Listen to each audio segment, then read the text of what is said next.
grazing season. There's other areas that are treated that are off the beaten road. And then 6 adult control treatments by truck and ATV are part of what we would call a core program. That's the regular program. So the core program includes 9 inspections of all the sites, treatments of those catch basins, ATV and truck applications, and that's the core program. And occasionally in the last several years we've had to go over that, and then we would be doing that on an as-needed basis in conjunction with staff. So this is a better visual of all the different sites. You can see some of the green sites that are in there. It's a little bit hard to see on the screen, but there's a lot of water in the village of Hainesville in a very small area. So the helicopters come in, especially in some of the larger areas up on the northwest section, and then down in the southern section, there are large areas. And most people would say, well, those aren't really where people live within the village, but mosquitoes know no boundaries. So treating those areas down there actually effectively keeps mosquitoes at a lower level by treating them throughout that entire area. And the mosquito control program is done in conjunction with neighboring communities.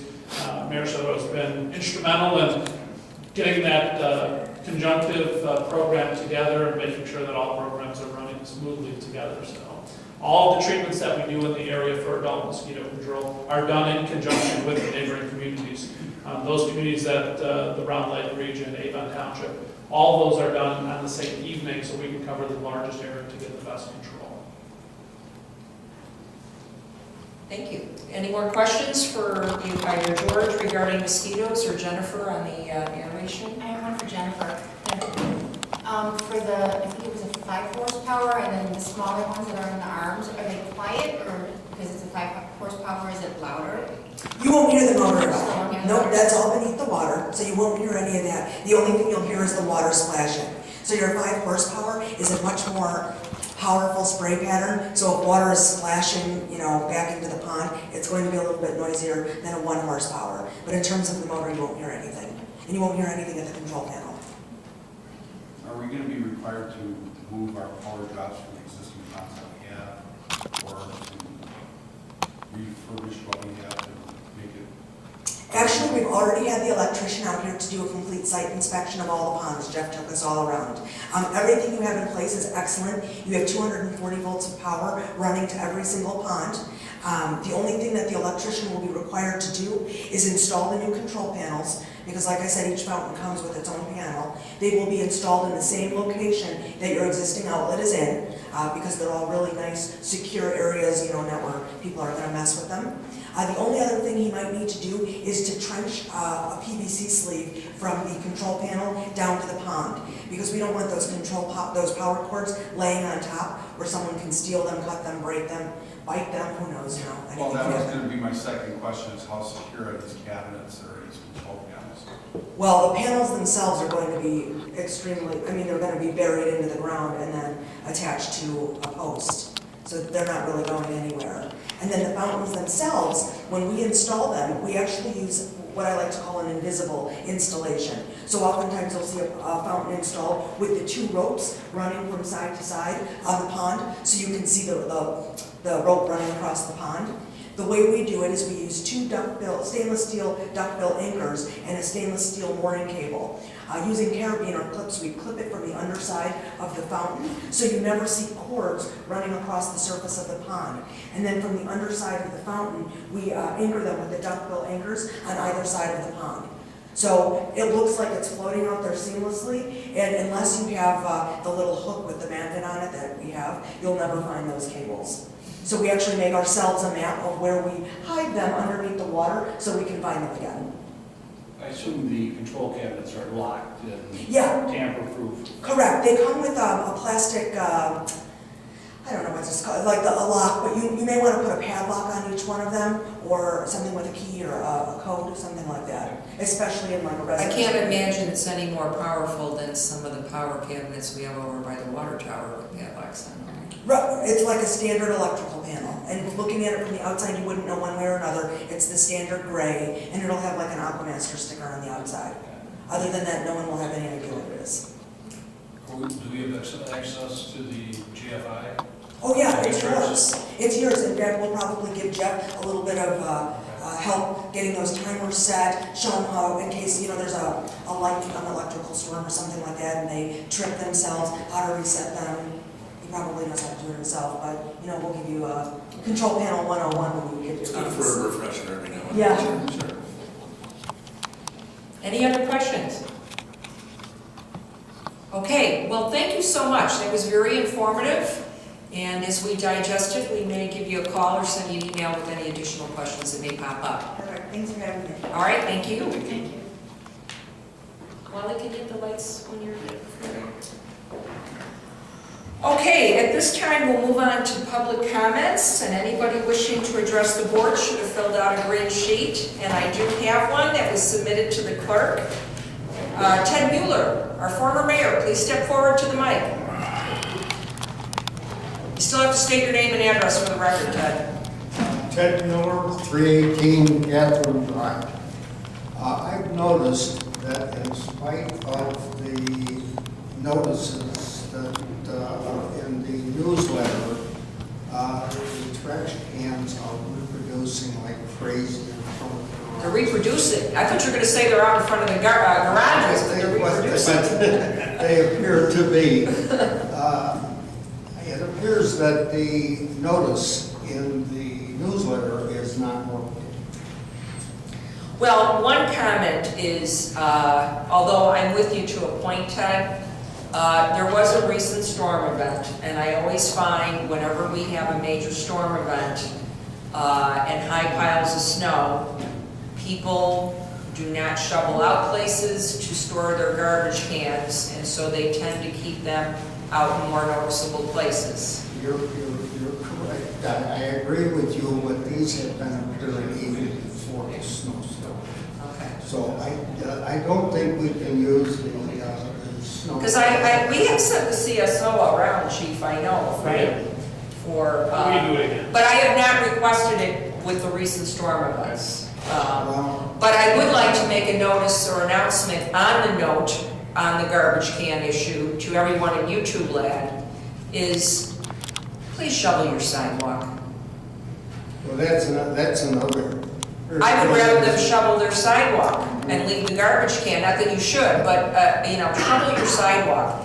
And I understand that may be difficult for everyone. There's kids around all over the place that would be glad to shovel your sidewalk for $1 or $2.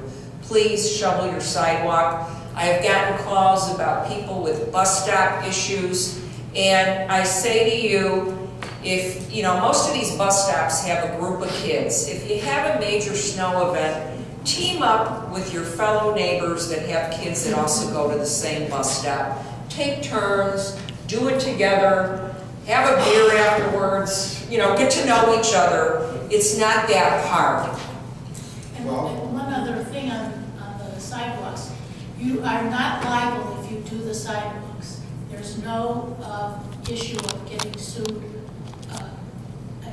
Yeah, there was I a, yield to you, Jim, but it's my understanding that that was one of the excuses that people used, that if they did it, then they were liable, and it's my understanding that's not true. That is false. So, Well, actually, my subject is the trash. trash cans. So also duly noted, and Chief is duly noted on the trash can issue as well.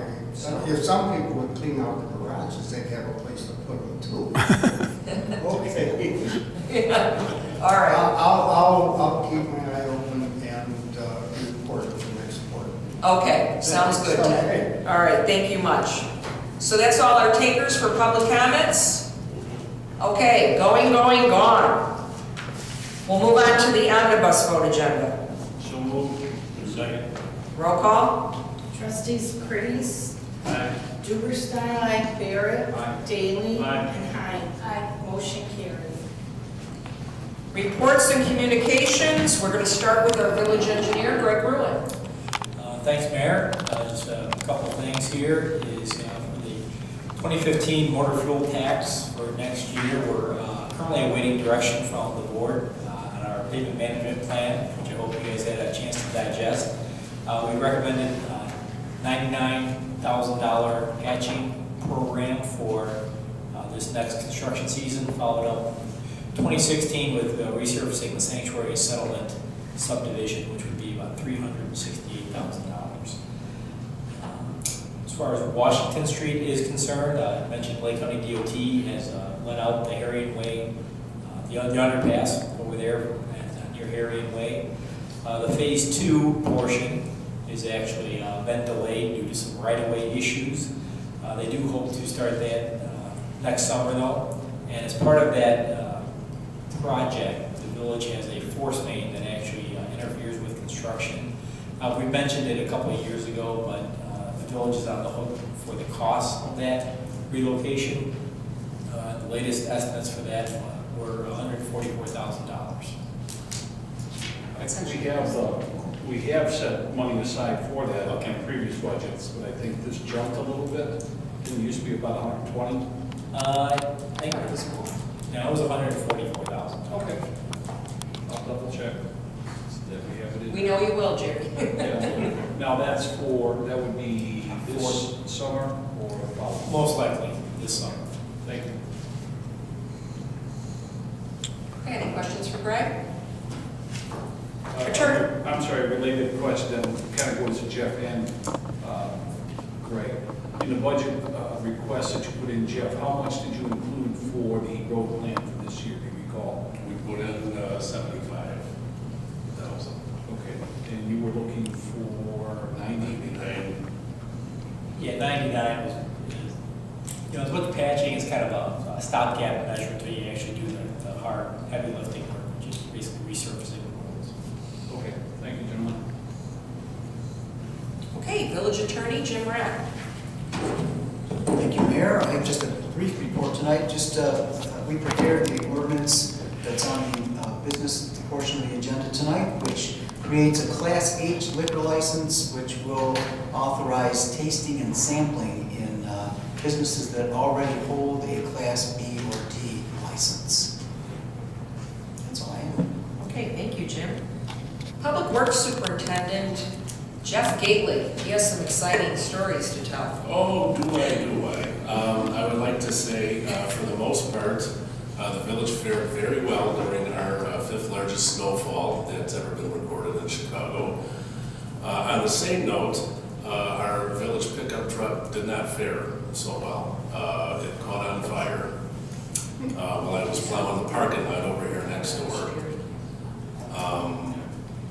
I was the only one in the vehicle at the time, got out safely. The whole thing is actually a good movie. You can see it now because it was recorded on the video system next door. It shows the whole detail of everything that happened. So that said, this happened actually a week ago tonight. I have been in contact with the insurance company. We're waiting for the adjuster. The vehicle is totaled. It burned really quick. The whole engine compartment, but the inside dashboard, what have you, it's all gone. So, with that, for our upcoming budget, we had budgeted for a new pickup truck, being that this one was 10 years old and it was time to replace it. The process has been speeded up. I've been looking, obviously we have to get a replacement vehicle as soon as we can, so I've been working with Raymond Chevrolet up in Antioch, who is offers the state contract for the bid assistance for municipal vehicles, and hopefully we should have a vehicle here relatively soon. Other than that, Wally's got some stuff to report on for him. That's all I've got. I just want to add to that, that's the second time that truck has caught on fire. Although the first fire was much smaller, it was a separate issue. That was the blower motor that caught fire, and that you were able to put out with the extinguisher. But the fire department said that this is not all that uncommon. I didn't know that with plow vehicles. You know, that we forget that pickup truck is used constantly, but it is used for plowing, and we had quite a winter last year. What's scary when we watch the video is Jeff is in the truck and does not know the truck is on fire for a while because the fire is underneath the truck at first. So it is something to watch. Very frightening. So thank God he's okay. Okay, we'll move on to our police chief, Phil Perlini. Everything went well as far as the snowstorm. Actually, way fewer accidents than we thought. I think only 2 or 3 in town here along 120, and that was it, which I thought was amazing. Even I came in from home because I figured it's going to be busy, Super Bowl and everything, and it's big nothing, which was good. But the streets here were awesome. Before the plow fire, obviously. But the streets here were great, very passable. And we had to use every car we had, which included a Crown Victoria, which I don't know if all of you know, but it's horrible in the snow. But we were able to get around it, and it's reassuring when we can go out and we go to calls and we know that, you know, our people can navigate the streets and get out of the car and not fall down and things like that. Makes our job a lot easier. We appreciate that. Aside from that, not really a lot up. We're still having problems with New World and getting those electronic reports. I did get to you the little highlights anyway, but the electronic reports are still down. We don't want to chip away at fixing this thing and keep refixing it, so we're waiting for Columbia to work the bugs out of this thing, and then we're going to go ahead and attack it. I would hope by the end of next month we'll be up. And that's it. Sounds good, we're gonna hold you to that, Phil. Don't hold me to that. All right, I'll hold you to that, how's that? There you go. Okay. Our treasurer is not here tonight. We're going to move on to our village clerk, Kathy Metzler. Hello. Hello. I've been working on the candidates form. We'll be sending out postcards to all the residents in the village. And just gonna wrap up everything with the candidates and the moderator. Then in the last week and a half, I've had 4 inquiries regarding new businesses. And then 1 inquiry about taking over an existing business. So it's like all of a sudden people are dropping out of the sky. Then we're wrapping up the duplicate address issue with the forms. Everything's been turned over to our treasurer, Kelly Hensley, to process the checks. And so we're almost finished with that. And then in the last week and a half, I've had 3 FOIAs. So it's been busy. And that's all I have. Will you just state the candidates forum date and time? Oh, I'm sorry. No, that's fine. March 10th at 7 p.m. here at the Village Hall. It's a Tuesday night, second Tuesday where we normally have a board meeting. We're not going to have a board meeting, and we are just going to have the candidates forum. Question, Kathy, on the business licenses, are these home businesses or are they taking over vacant commercial property? Inquiries on commercial property, 1 home business. Great, thanks. Yeah. Okay, and we'll move on to the mayor's report. Again, I just want to give my high regards and compliments to our snowplow contractor, Dave Schultz, as well as to Jeff Gately, because excellent job done in the recent blizzard. I'm grateful that the truck waited to catch on fire after the storm was gone and Jeff was safe. And I received numerous compliments from residents and the police in regards to the quickness, tidiness, and the quality job on our streets. Although it's interesting, immediately following a storm, especially of that magnitude, obviously we get calls regarding issues. Some are very valid, and of course, we're as responsive as we can be. There's a lot of cleanup and recovery, after just getting things cleared. But it amazes me how many calls I got for people to tell me that there's a large pile of snow on the corner of their property. And I'm not saying this to be funny, but I don't understand what people expect. And I go back to that Team Snow. We are complimented by many numerous villages, small and large, because we do such a quality job. Part of it is the beet juice. If you drive down our side streets, they are clear. They're dry. There's no residue on there of any sort. You can go in some neighboring towns and still see ice and things on the street. People, this is the Midwest. This is what happens. It's been a relatively mild winter. So I want to hear from you and I want to communicate with you. We go around as a courtesy. We plow out the end of senior citizens' driveways or people are physically disabled. We also go around to all the bus stops as a courtesy when there's a significant snowfall and try to clear out the corners.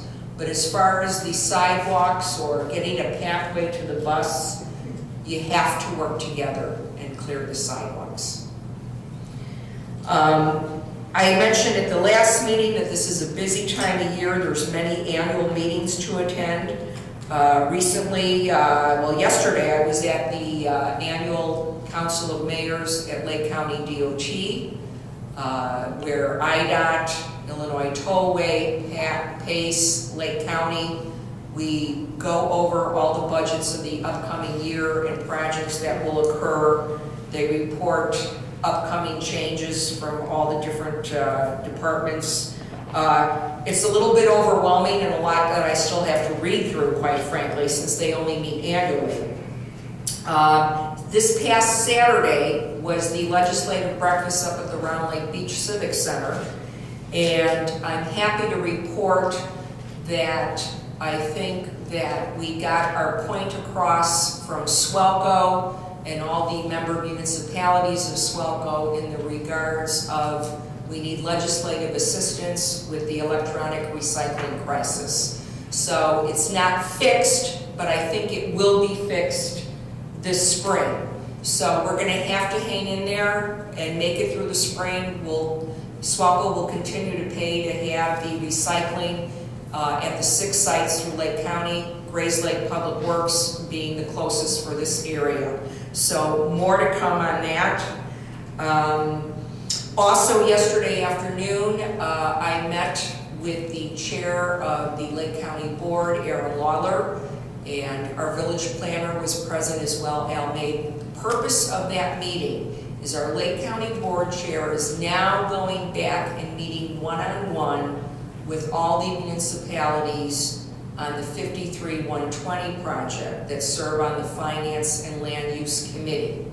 So it's an opportunity, instead of in the big forum committee, to talk about the specifics as they relate to your community. And I'm happy to report it was a very good meeting. Al Maiden and I walked away very satisfied. Our points got across, they were listened to, and I applaud Aaron Lawler for his efforts with that. So things continue to move forward at a pace that's not as fast as we like, but at least we're moving. I'll wrap things up and we'll move on to the standing committees. Finance, Trustee Daly. We are in phase 2 of budget development. At this point, we were about $1.1 million expenditure request over revenue. I've met with the treasurer and we have talked to a couple of the committee chairs and we've reduced that to approximately $700,000. We have more to cut, but we do have some savings in the bank that we'll be able to use to balance that out. We are on the cusp of getting or having much tighter budgets than we've had in the past few years, but we're not hurting. And that's about it for me. Okay, Public Works, Trustee Crease. Thank you. I'd like to thank Jeff and Dave Schultz. Excellent job on the snowplow. It was great. I know one of David Schultz's trucks went down, I think, on that. Yes, he lost 2 tires. Oh, was it Yes, and that truck was I heard for about 6 hours before this was Tow truck. tow truck. Yeah, it was like. That's quite a tow truck that has to come, isn't it? Right. I saw that. I was like, oh man. But so we had 2 casualties there. But basically, we got a meeting tomorrow with public safety at 6:30 tomorrow night. I mean, public. Excuse me. I'm sorry. That's the other hand I got to take next. Got the report from Robinson on the water. We used 6.2 million gallons last month. They checked the quality, everything's great, it's all within, they said we got probably the best water in Lake County, which I truly believe. And also had a report on what happened with the generator at well 3. And so everything's fine, everything's looking good, so that's where I am with Public Works. Well, we're gonna come right back to you for public safety. Public safety. Take it away again, Here trustee we go Chris. again. Okay, great. Last month we had a public safety meeting. There was a lot more attendance than we had in the past.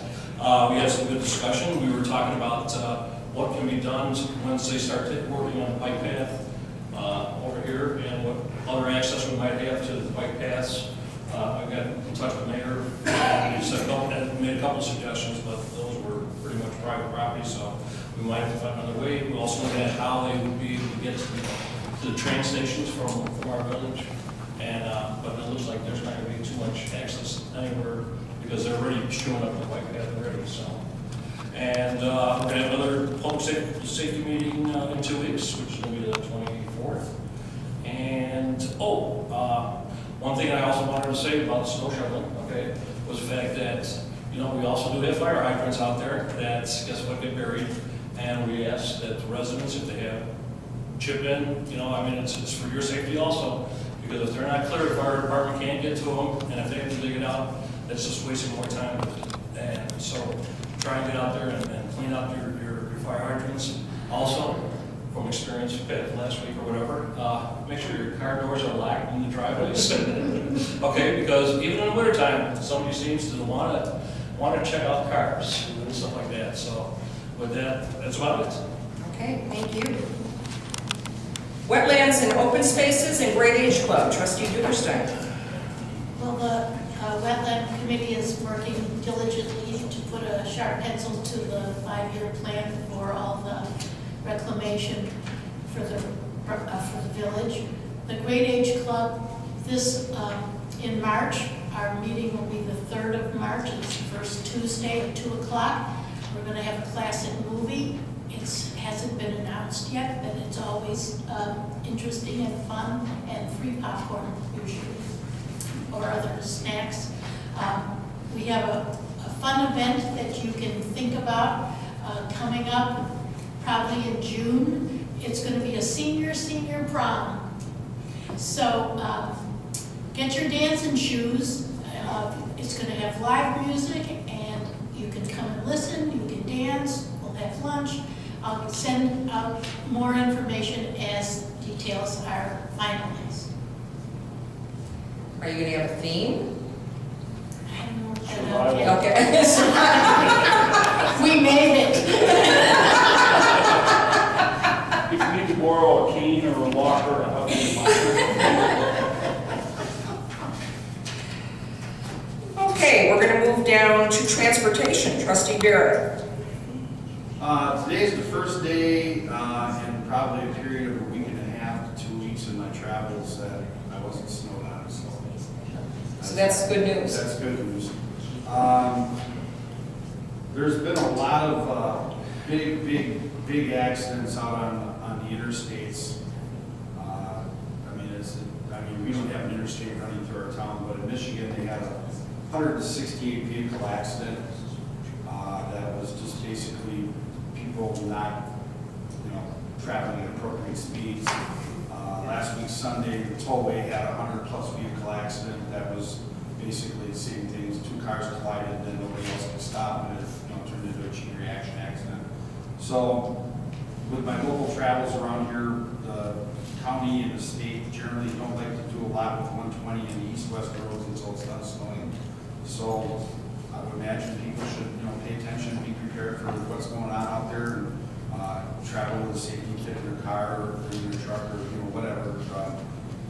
I actually had an incident where I got parked on the side of the interstate for 9.5 hours in a freezing rain and ice storm because of an accident like that. And if I wouldn't have had water and blankets and additional fuel, I've been sitting out cold. So just something to think about. But that's the root cause of that accident in Michigan was basically failure to reduce speed to avoid an accident, and it just turned into a chain reaction. And I know everybody's seen it on YouTube, so, and there were fatalities involved in it, so. And you just reminded me of an announcement I wanted to make. Wally, you and I both forgot this. It's something you and I discussed, and the chief and I discussed. During the recent storm activity, we had a few ATVs rolling around town on our residential streets and through our wetlands. And we also had some snowmobiles, but the ATVs were the particular issue with this event. And some of them had minors on them. And I got several calls. I wound up calling dispatch. I believe dispatch got some other calls. But they were never caught that day. But with some information received the following day, there were several households visited, just to give it a warning that it is illegal, it is dangerous, you are subject to ticket, fines, and paying for property damage. But it is dangerous, it is very dangerous. We do have high snows on the corners, and you cannot see that ATV coming. And the plows are out, and that's a big concern. So please note, those are toys, and they need to be used appropriately, and you need to take it to a recreational place where that use is allowed. And the path around Cranberry Lake is not available for snowmobiles or ATVs. Correct. Okay, with that, let's move on to business. First item up is an ordinance amending Chapter 508 of the Village Code and creating a Class H liquor license classification and amending dram shop requirements. Do I have a motion? Second. Any discussion? Yes, I have a question. Sure.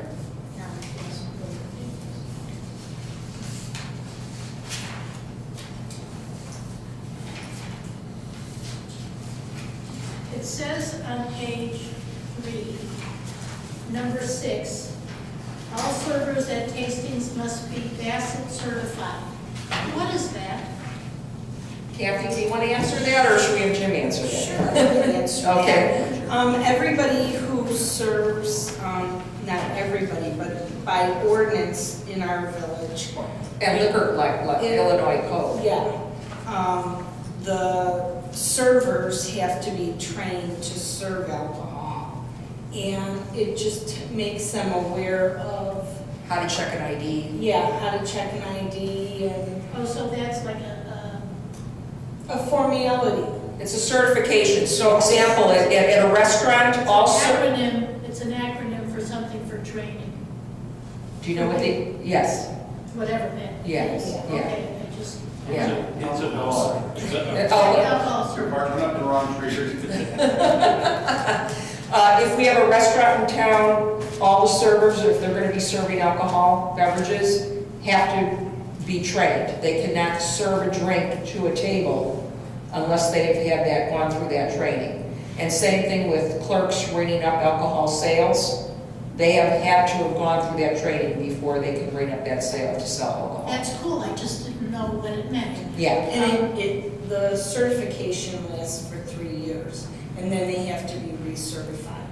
Okay, I just have a comment, I think it's neat, it makes the village so sophisticated to I agree. have a dram shop.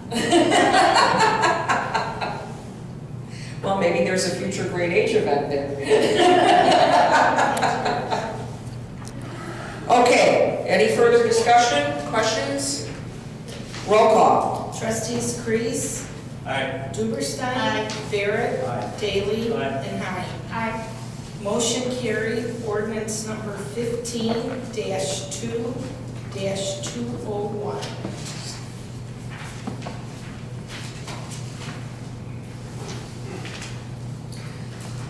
Okay, the other item under business tonight is discussion of Governor Rauner's 2015 legislative agenda. I forwarded an email and we had it put out for the packets to all the trustees. I received this from Dave Bennett at the Mayor's Caucus. And we're not going to go over all of these. The ones that I want you to pay particular attention to for the purpose of conducting village business. I mean, all of this is interesting.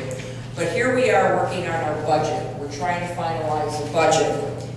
And My point with this, as much as we plan, there's going to be some real unknowns going into this year. We'll have to see what Springfield truly adopts as their budget, number one. There's all kind of talks about money from different funds being moved around. Now the good news is, we know Illinois needs to be fixed, so hopefully this is a step in the right direction.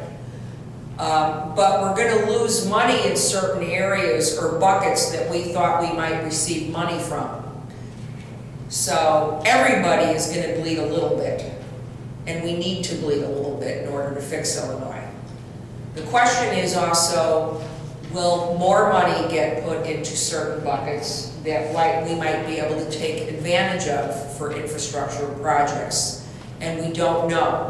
So more than ever, the best laid plans for our budget this year, we're going to have to watch it on a regular basis. We're going to have to watch what is decided in Springfield and adjust accordingly. If an opportunity arises that we can do an infrastructure project, then we need to seize that moment, whether we planned appropriately for it and maybe not be able to do what we thought we would be able to do in other areas. For example, it is exciting that there's talk about modernizing the sales tax to include services.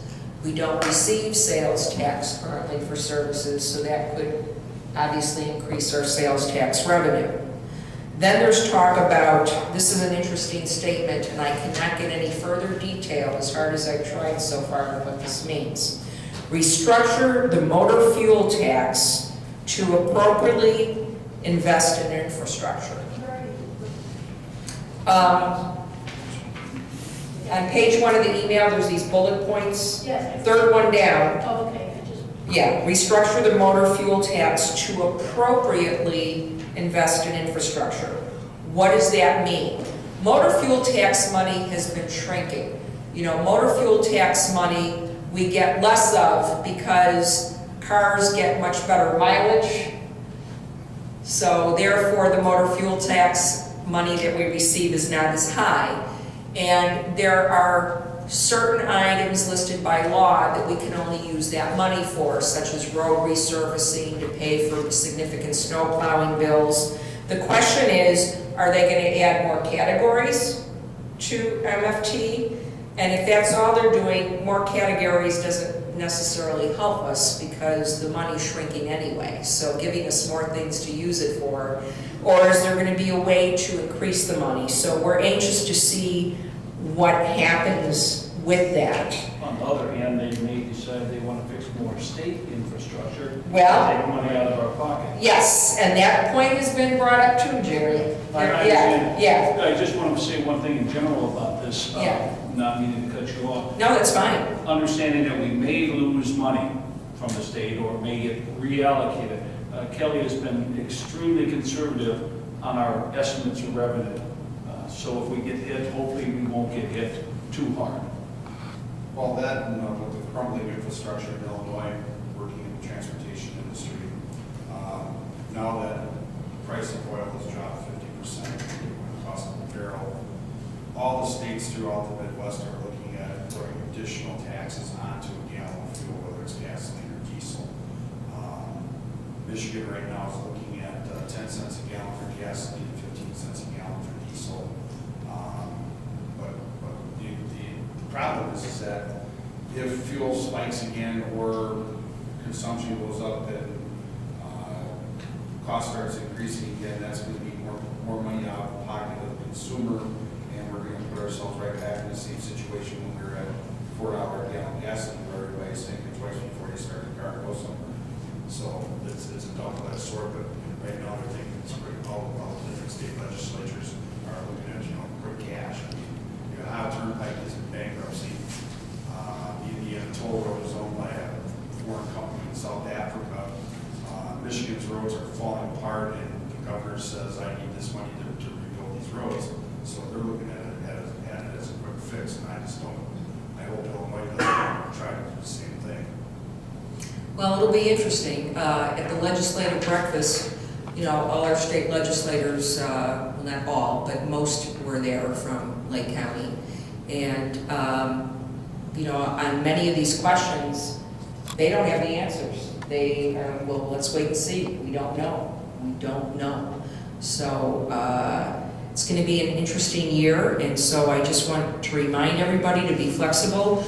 If you have more questions about this or want to engage with our state representatives, Melinda Bush is happy to come to a future board meeting, you know, this summer and talk to us about what's going on in Springfield. But be prepared, even once we adopt our budget, to be flexible. And with that, I don't have any other comment at this time, unless anybody else wants to add a thought. Do we have a motion for adjournment? Second. All in favor? Aye. Meeting adjourned at 8:14.